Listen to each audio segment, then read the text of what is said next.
Saudara-saudara, yang di depan saya ini Profesor Dr. Isa, insya Allah. Ya Isa, dia maunya rendah hati disebutnya Isa saja. Ya, Isa robotik. Oh, saya minta Isa sedikit menjelaskan tentang COVID-19. Silakan. Ya, tahun 2010 saya bikin buku tentang konsep hidup 3 sehat, kajian biomolekul tubuh.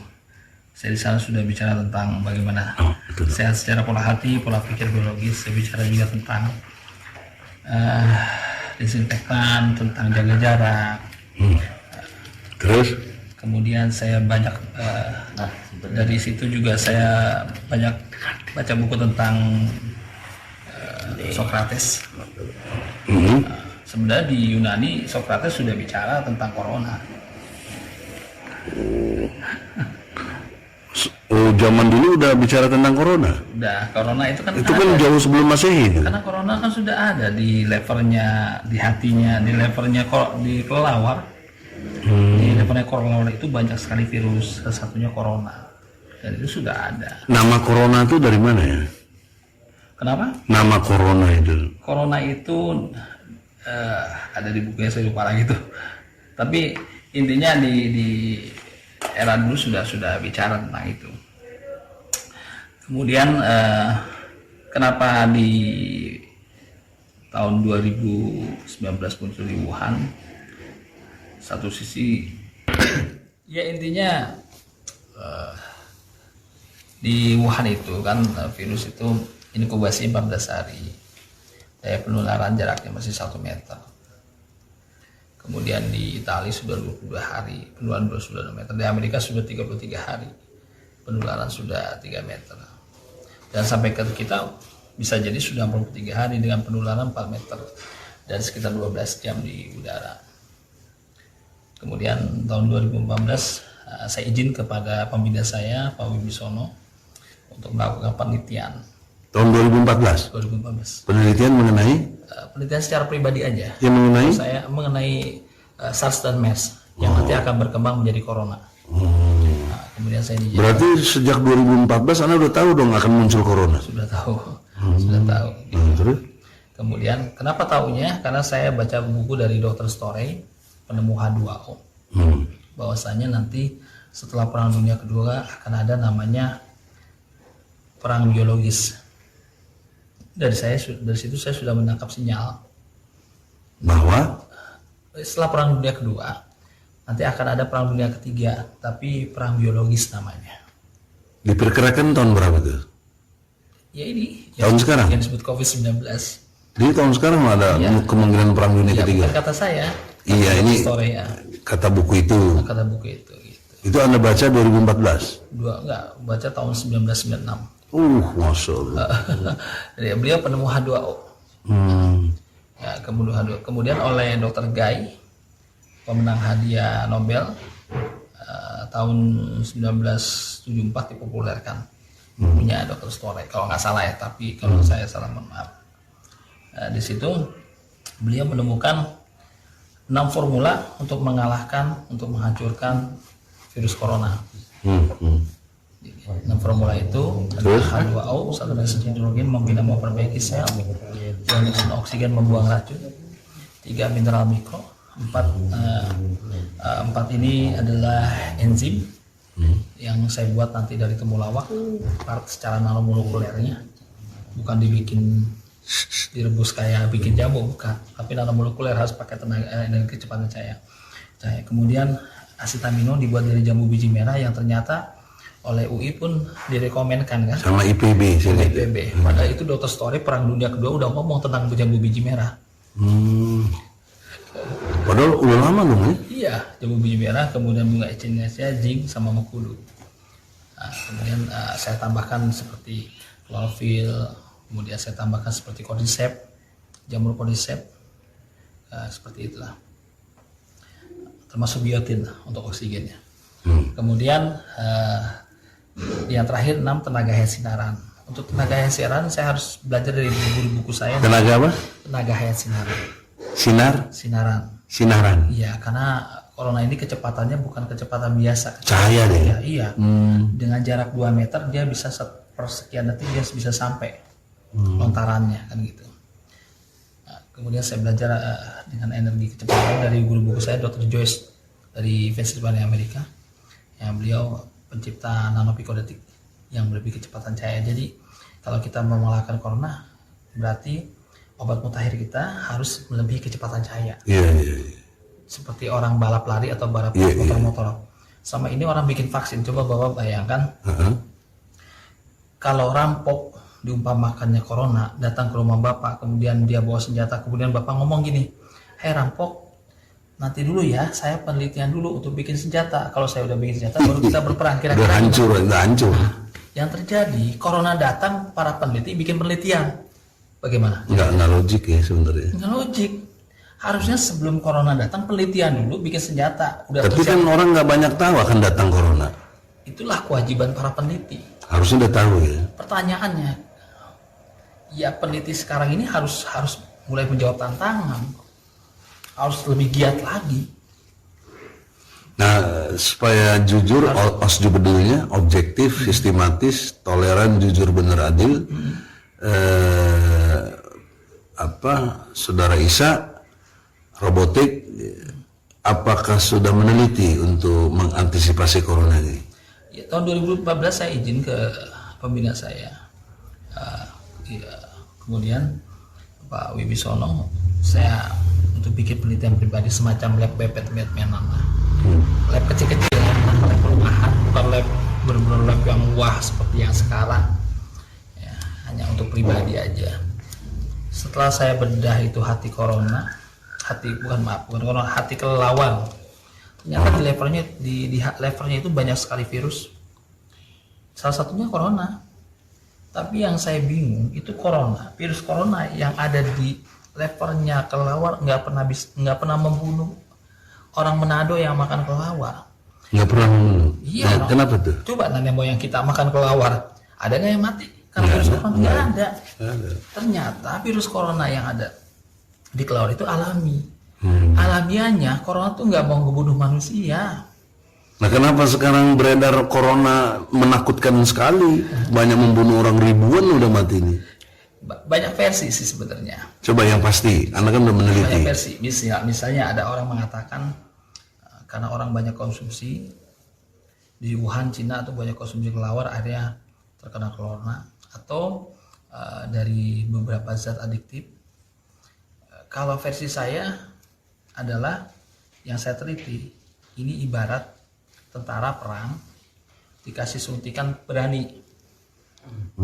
Pernah dengar nggak kalau tentara perang dikasih suntikan berani? Hormon untuk berani kan? Iya, pernah dengar. Ya. Jadi semangat berani itu karena suntikan. Iya. Sekarang saya coba di kelelawar, saya suntikan hormon. Di kelelawar?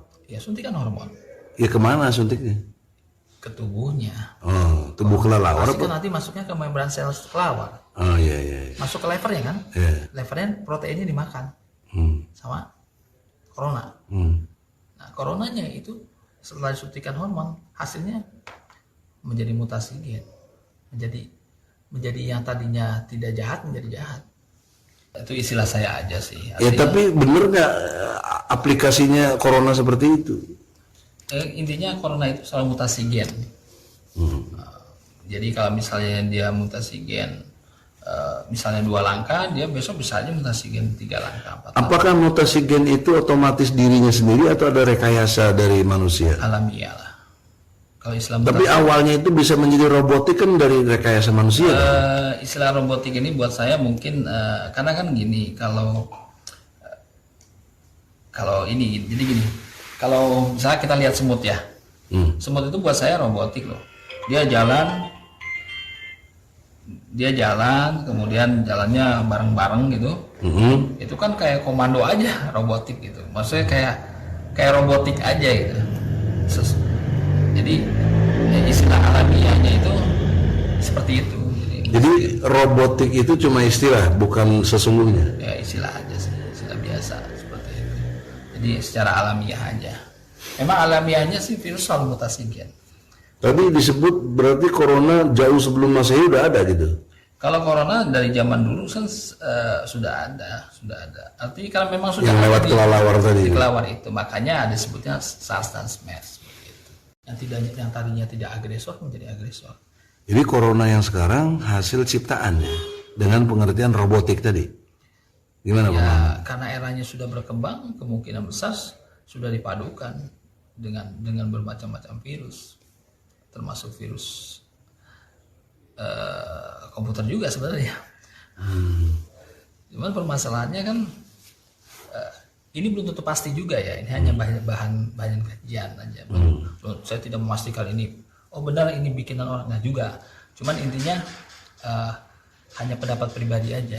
Bahwasanya memang ini ada sesuatu di luar dari keilmiahannya. Secara alamiahnya ini kan tidak membunuh, tapi begitu ada sesuatu yang masuk bisa jadi dia menjadi virus yang ganas. Nah, tapi pada perjalanannya virus ini karena virus ini cerdas Pak. Kalau orang ngejar 3 langkah dia akan lari 10 langkah. Kalau orang mempunyai kemampuan, misalnya vaksin itu kemampuannya 10 kali lipat, dia akan berubah wujud menjadi 11 kali lipat, 12 kali lipat. Kan begitu masuk membran sel, dia akan bajak RNA manusia. Tapi pertanyaannya gini, kenapa orang masih mau bikin vaksin, belum jelas lagi vaksinnya? Sementara corona udah banyak membunuh orang. Bagaimana Anda berpendapat? Ya itu wajar, peneliti juga ingin punya rasa kemanusiaan Pak untuk menolong umat manusia. Saya yakin itulah. Saya selalu positive thinking lah. Artinya terlepas ini dari ini ciptaan manusia apa tidak, tapi intinya adalah saya selalu memberi apresiasi kepada para dokter kita, kepada para peneliti kita yang selalu berjuang lah.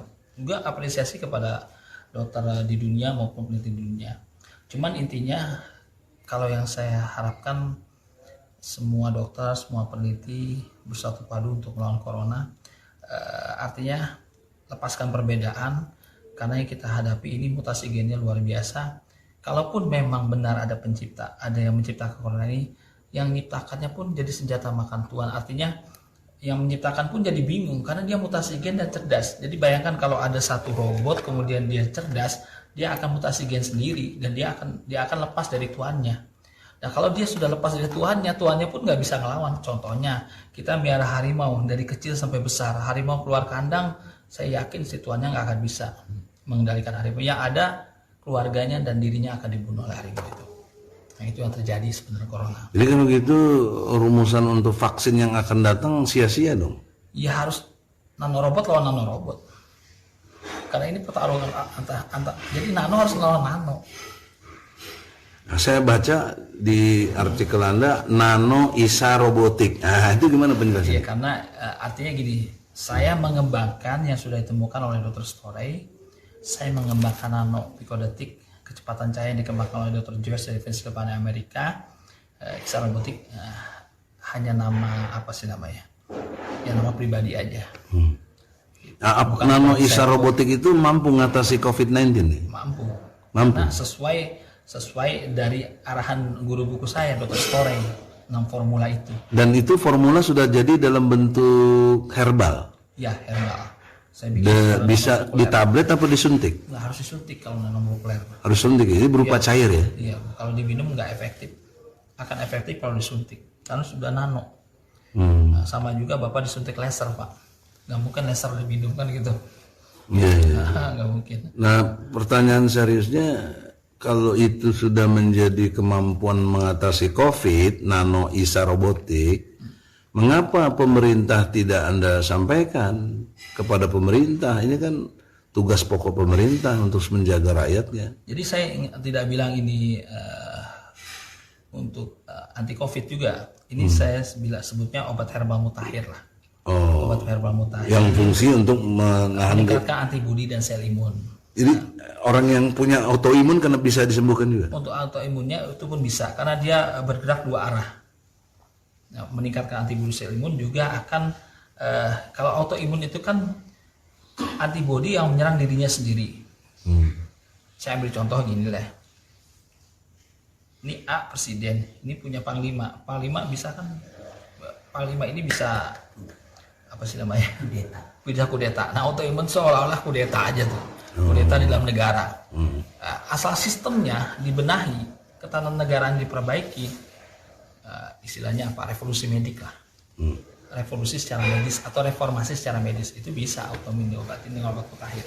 Jadi obat mutakhir ini intinya tidak terfokus kepada sebagai obat anti COVID, enggak, bukan. Itu bisa juga diabetes bisa? Ya bisa. Jadi ini obat herbal yang punya kemampuan ganda lah. Artinya sebagai peningkatan antibodi sel imun, juga memperbaiki sistem penyakit dan beberapa spesialisasi, dan juga insya Allah bisa juga untuk melawan COVID dengan antibodi sel imunnya, memperkuat seperti itu. Jadi model obat yang Anda katakan buat dengan nama Nano Isa Robotik itu sudah jadi ya? Sudah jadi. Kan harusnya dipasarkan atau diobati buat orang yang kena. Udah pernah dicoba belum? Nih, di mana aja dicoba? Kalau istilah dipasarkan jatuhnya bisnis. Tapi kalau saya tidak sifat bisnis, artinya jadi, bagi yang membutuhkan pertolongan ditolong, bagi yang tidak enggak. Udah berapa banyak yang udah ditolong tuh? Saya kalau ngomong ribuan nanti kesannya bohong, bingung ngomongnya saya. Tapi yang enggak, jelas, fakta saja. Kita ini jubedil, jujur bener Andi. Ya, jadi ya adalah beberapa gimana ngomong ribuan nanti. Nanti Kan ada bukti. Nanti dianggap nggak ada. Intinya kita sudah banyak lah menolong orang. Atau gini, instansi mana aja yang udah Anda bantu? Kita pernah ke Secapa AD, Angkatan Darat. Saya pernah menyuntik sekitar 400 berapa? 80 Secapa AD. Alhamdulillah yang tadinya positif juga jadi negatif. Oh, dari yang secapa AD itu ada yang positif? Ada yang positif. Terus disuntik dengan Nano Isa Robotik, sembuh? Sembuh. Apa indikasinya kok bisa sembuh? Ya kan dicek swab. Oh, dicek swab. Iya, harus pakai cek swab. Nggak boleh. Dalam hal ini hitungannya nggak boleh harus 1 tambah 1 2, hitungan matematik. Kalau ngobatin pasien nggak boleh hitungan politik, Pak. Tapi hitungan matematik. Iya, gimana tuh? Kalau hitungan politik mah nggak pasti ya. Nggak pasti. Jadi misalnya gini, Bapak cek swab positif corona, saya suntik cek swab negatif corona, itu yang benar hitungan matematik. Jadi orang-orang yang positif. Nah, jadi kalau boleh diinventarisir dari semua yang sudah dijalani, sudah berapa ribu yang dianggap sembuh lewat Nano Isa Robotik ini? Ya cukup banyak lah Pak. Saya nggak berani bilang ribuan, takutnya ada kesan terlalu berlebihan, terlalu sombong. Pokoknya intinya kita sudah banyak orang-orang yang terpapar, dan kita ada datanya loh. Orang yang terpapar corona, dicek swab ternyata dia corona, kita suntik sekali atau 2 kali, alhamdulillah hasilnya negatif corona gitu. Dan kita ada datanya. Walaupun ada pernyataan sebelumnya dia corona ya. Iya, dia kena gitu. Iya harus pakai pernyataan Pak. Dia begitu nih, dilihat kan hasil swabnya. Saya di swab swab ini positif corona. Ya udah suntik, setelah suntik nanti 2 minggu swab lagi ya. Setelah swab alhamdulillah negatif. Ada yang sekali suntik negatif atau yang 2 kali suntik. Seperti ada salah satu dari instansi TNI juga, dia positif, kemudian disuntik pertama, setelah itu suntik kedua baru negatif gitu. Jadi bisa sekali suntik negatif atau 2 kali suntik negatif gitu. Nah, tadi karena bicara instansi Angkatan Darat, berarti anggota aja salah satu, yang bukan resmi dari bukan. kebijakan pemerintah. Nggak ada. Ini inisiatif aja. Pribadi ya. Pribadi. Tapi kolektif dari Angkatan Darat gitu. Enggak kolektif, maksudnya pribadi aja. Dia tidak atas nama. Enggak, yang Angkatan Daratnya kolektif, tadi ada 400-an tadi. Itu Secapa AD aja. Tapi kalau yang lain sifatnya pribadi. Bisa Pak Endriana, dia serka, Pak saya ternyata positif corona, suntik dong gitu maksudnya. Gitu. Jadi bukan instansi TNI-nya, bukan ya. Terus kalau selain tadi ada tokoh-tokoh masyarakat yang dikenal, kurang lebih bisa dikasih contoh nggak? Tokoh-tokoh ada beberapa yang tokoh. udah disuntik. Ya, ada beberapa tokoh, tapi saya tidak berani inilah. Artinya intinya yang sudah jalankan ini dari berbagai kalangan, baik dari anggota secara pribadi ya, dari kepala sekolah secara pribadi, bukan kelembagaan sekolahnya, guru-guru, kemudian dari angkatan darat atau angkatan laut, tapi secara pribadi. Secara pribadi. Termasuk mantan pejabat atau pejabat ada ya? Atau ada yang masih menjabat juga. Ada ya. Ada gitu yang. Nah kan mestinya ini bagus buat atasi corona. Dan pemerintah kan sudah menganggarkan hampir kurang lebih 1.000 triliun untuk corona. Kan harusnya dengan adanya temuan herbal dari Anda ini bisa membawa percepatan untuk mengatasi corona, kan begitu logikanya, osjebedilnya. Nah, mengapa tidak ada respon yang positif dari pemerintah? Kurang lebih apa kendalanya? Enggak, saya tidak mau berprasangka buruk lah terhadap pemerintah. Saya yakin lah Pak Jokowi, Menteri Kesehatan, termasuk Erick Thohir juga pasti akan berjuang untuk rakyat. Cuman saya setitik rakyat yang ingin membantu rakyat lah. Saya kan setitik rakyat ingin membantu rakyat dengan kemampuan keahlian yang saya punya, dan saya yakin secara ilmiah, bukan secara sugesti ya. Kalau udah bicara corona nggak boleh pakai kata sugesti, nggak ada istilah sugesti. Ilmiah harus. Ilmiah, bahwasanya mampu. Hitungannya 1 tambah 1 2. Obat mutakhir limfosit T 6 kuadrat tambah B 6 kuadrat. Totalnya 24 kuadrat kemampuan dari obat limfosit T.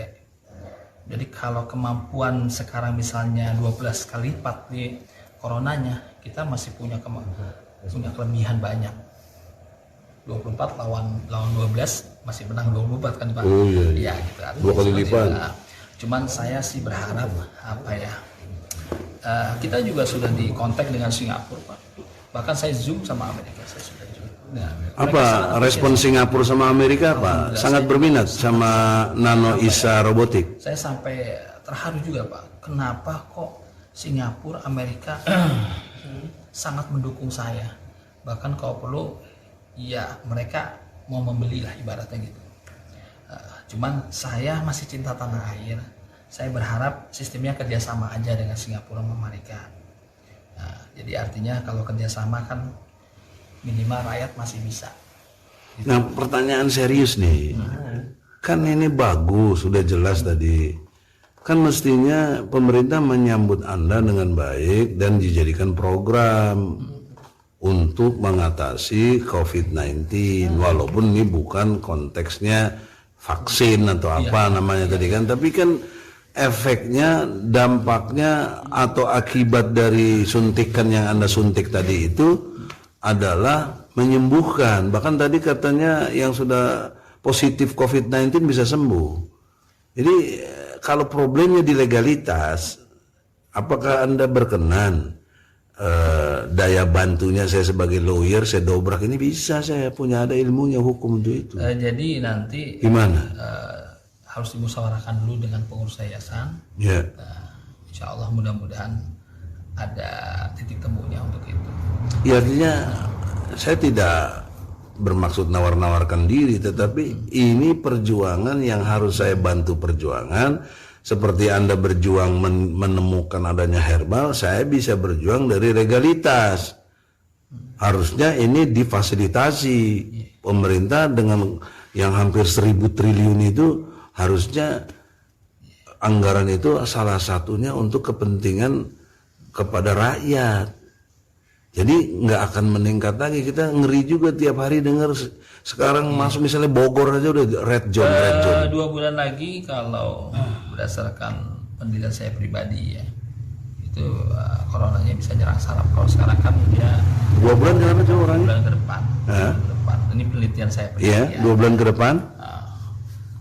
Penelitian saya pribadi, kalau sekarang ini kan tidak demam, tidak batuk, tiba-tiba oksigen jadi berkurang. Kemungkinan 2 bulan lagi bisa menyerang ke saraf, karena membran selnya kan bisa ke saraf halus. Masya Allah. Itu lebih bahaya lagi ya? Gitu. Lebih bahaya lagi ya? Biasanya prediksi saya selalu selaraskan dengan prediksi dari WHO, dan hasilnya selalu sama. Gitu, biasanya gitu. Tuh Anda mampu memprediksi 2 bulan dari sekarang tentang menyerang saraf bagaimana? Apa Anda ada penelitian? Iya, saya pakai energi kecepatan cahaya aja. Kalau ngelihat corona kan harus pakai kecepatan cahaya. Pakai laser tadi. laser, nggak mungkin pakai mata begini, nggak mungkin ngelihat. Ada labnya dong berarti. Ya, lab kecil-kecilan aja, lab pribadi aja, lab perjalanan lah, lab rumah.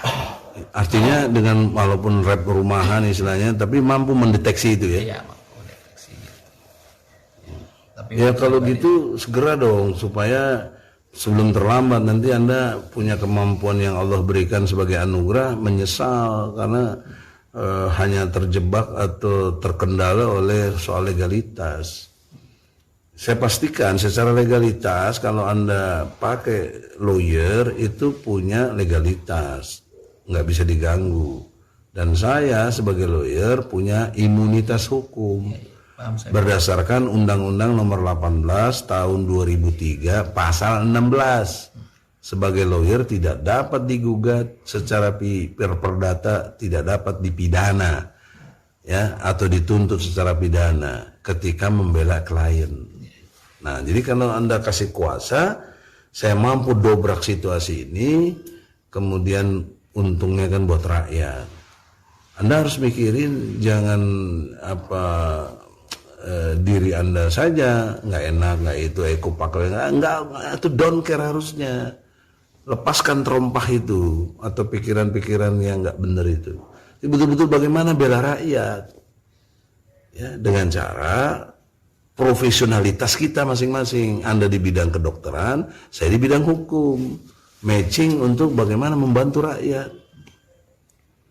Nah, kan ini juga sayang, pemerintah udah anggarkan sudah dapat hampir 1.000 triliun, tapi untuk nangani gini berapa triliun yang sudah dikeluarkan, tapi juga berapa yang sudah jadi bancakan juga, ya kan ini mengeri kita nih, tapi nggak boleh diperiksa, ya, jadi logika nggak boleh diperiksa, akhirnya orang berkembang liar, cara berpikirnya, nuduh macam-macam, yang nggak bisa diperiksa gimana nggak bisa diaudit.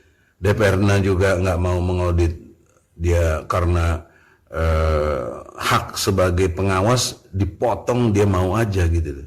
Ya sudah, jadi rakyat liar berpendapat uang yang hampir 1.000 triliun ini dijadikan bancakan, dikorup, di apa segala macam, karena yang turun untuk menjadi pengatasan COVID kan hampir tidak ada. Katakanlah cuma 75 triliun kemarin kita dengar. Nah, Anda yang sudah bagus gini, pejabat juga sudah menikmati hasil suntik, tetapi tidak bisa terfasilitasi untuk membantu rakyat. Padahal Anda sendiri tadi bilang sudah tulus, tidak ingin memasarkan, inginnya kerjasama yang sebaik-baik mungkin. Nah, ini yang bisa saya lakukan.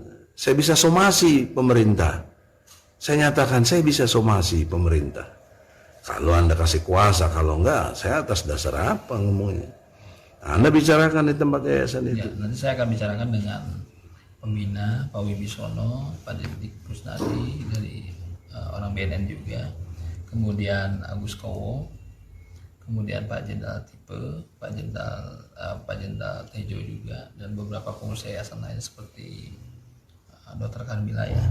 Ya, sampaikan mereka semua, dia kenal sama saya. Ya. Kalau nggak kenal saya nggak punya internet itu. Iya, saya akan sampaikan. Nggak punya video, nggak punya TV, Tapi intinya nggak punya Facebook. Saya sekarang sih untuk saat ini saya masih nothing tulus saja lah, artinya. Itu sikap pribadi, saya hormati. Tapi Anda akan saya kecam dalam konteks kebangsaan. Harusnya Anda berkorban. Kepentingan pribadi itu nggak penting kalau buat bangsa kita ini yang harus diselamatkan. Ini namanya menyelamatkan bangsa itu begitu. Anda betul-betul berkorban dengan tulus ikhlas, hasilnya output menikmati. Itu baru top, baru pejuang Anda gitu loh. Jadi sekarang kita lihat versi Quran ya. Coba baca siapa Rohim.